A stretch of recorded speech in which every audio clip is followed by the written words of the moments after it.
Greetings everyone, welcome back to my channel. Today's topic is Lamb's Tales from Shakespeare, and the story that we are focusing upon is A Midsummer Night's Dream.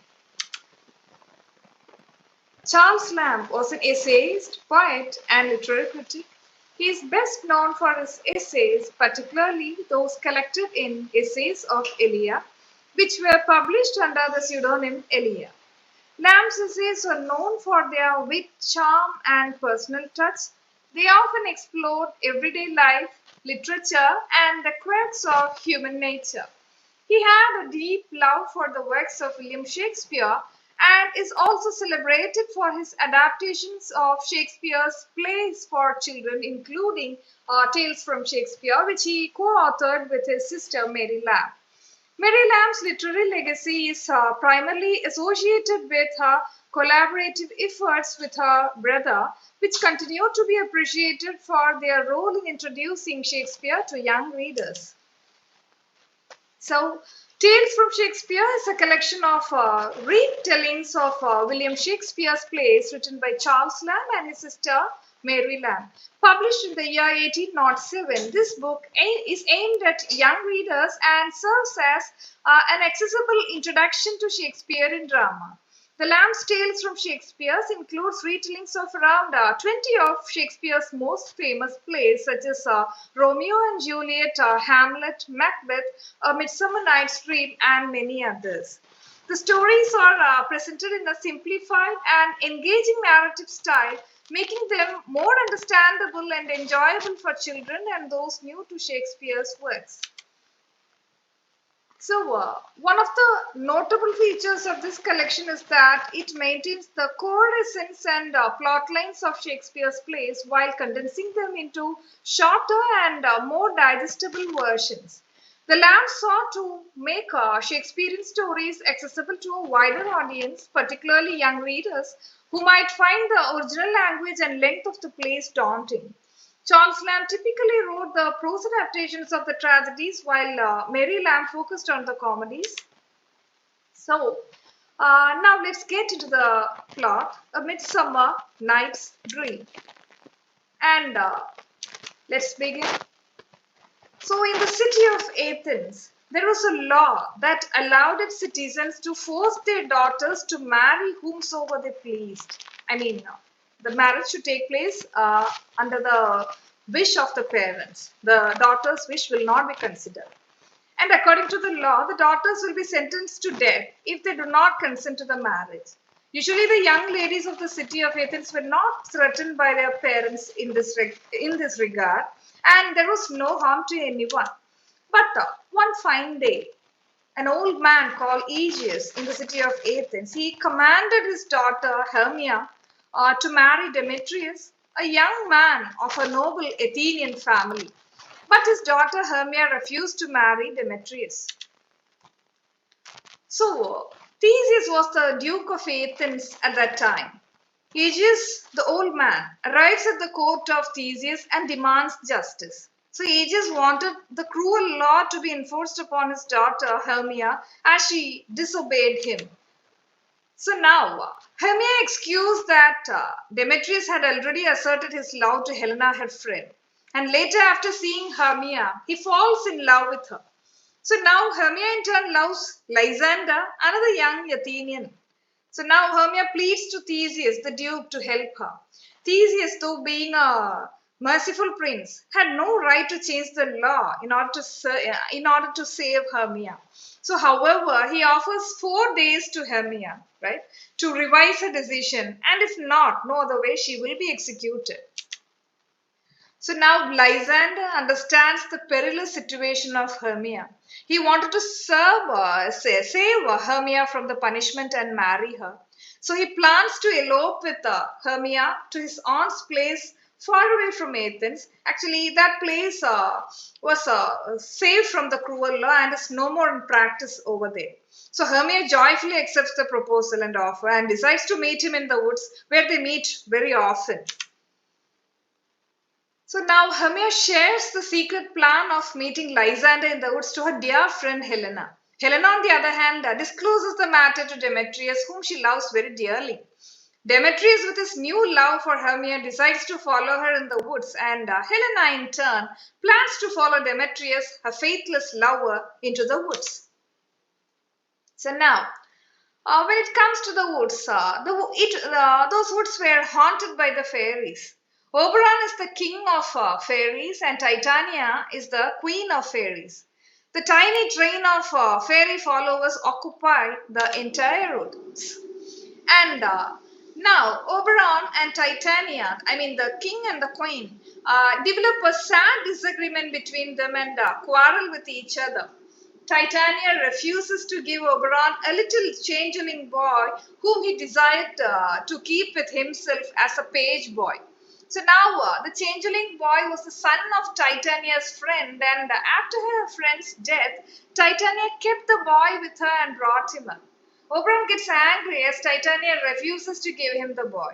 So he decides to take revenge upon his dear queen Titania.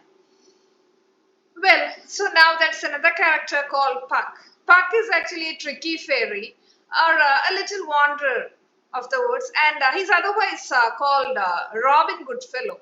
He's actually very much shrewd and plays comical pranks upon the villagers very often. And Oberon the king requests Puck to bring him the juice of a particular purple flower, which mates call love and idleness.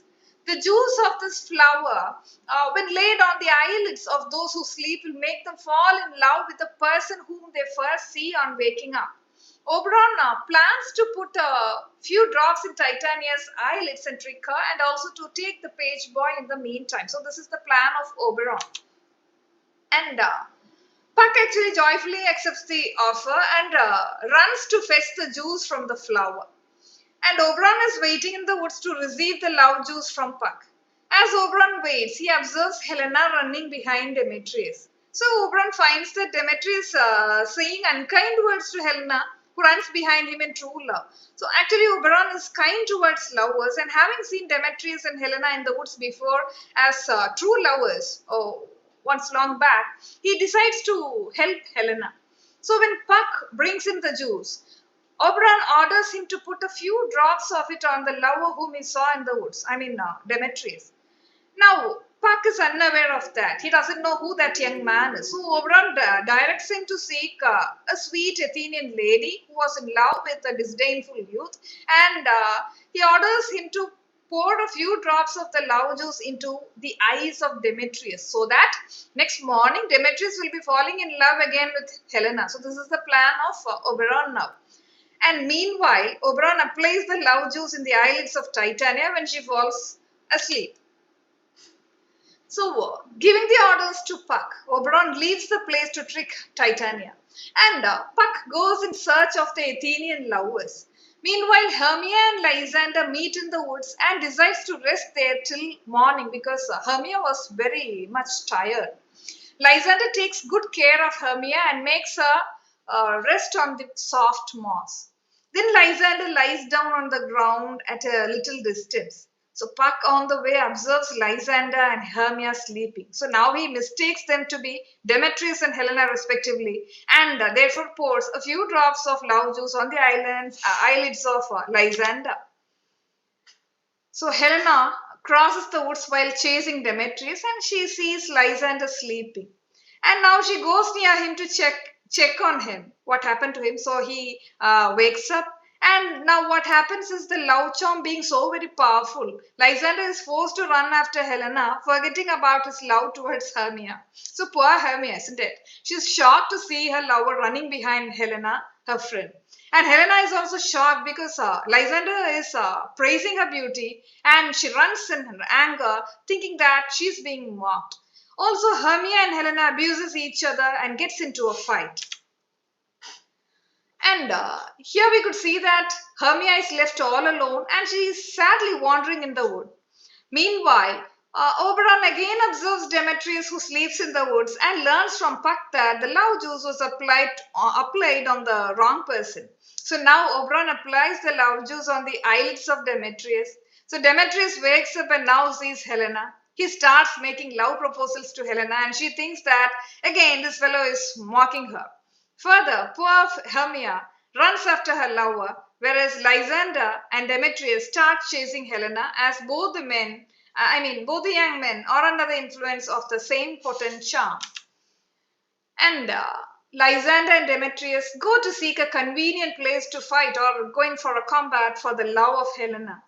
And Oberon observes the quarrel and orders Puck to overhang the night, right? So, with their magical power, with a kind of a thick fog, so that the quarrelsome lovers do not find each other. Oberon also orders Puck to counterfeit or fake the lovers' voices to provoke each other, and so that he tricks them in such a way that they walk until tired and then they falls down asleep.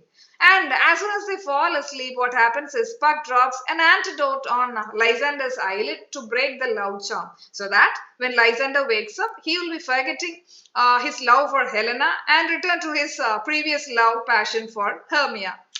And meanwhile, Oberon finds a clown lost in the woods and places him near the sleeping Titania. So he wanted to play a prank over his dear queen.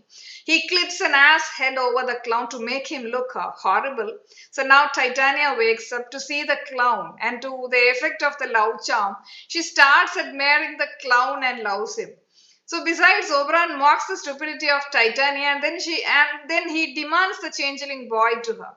So now Titania is out of her senses, and because of her recent love for the clown, she immediately granted Oberon's wish. Right. So after getting the changeling boy whom he wished for, Oberon now put the antidote to effect on Titania, and so that she will be relieved from the love charm. So now recovering back to her senses, Titania screams, looking at the monster-like clown. So now she's back to her senses, and now we are towards the happy end. Now Oberon and Titania reconcile with each other. Titania comes to know about the quarrel between the lovers, and she learns about the trick that Puck put over them. So Puck, to amend his mistakes and to bring the lovers together to the same spots, he does all the arrangements, and Lysander now falls in love with Hermia once again. Demetrius also loves Helena so very dearly, and the lovers are clueless, and whatever happened previously, the combat, the fight between Helena and Hermia, everything looks dreamy. So Hermia and Helena become friends once again, and Aegeus, the old man, Hermia's father, understands that Demetrius is in love with Helena, and so Hermia cannot get married with him. So he consents to Hermia's love affair with Lysander. And now the invisible fairy king and queen, Oberon and Titania, witnesses the happy ending of the lovers. So now the story comes to an end, and thank you for watching patiently. And this is Wahida signing off.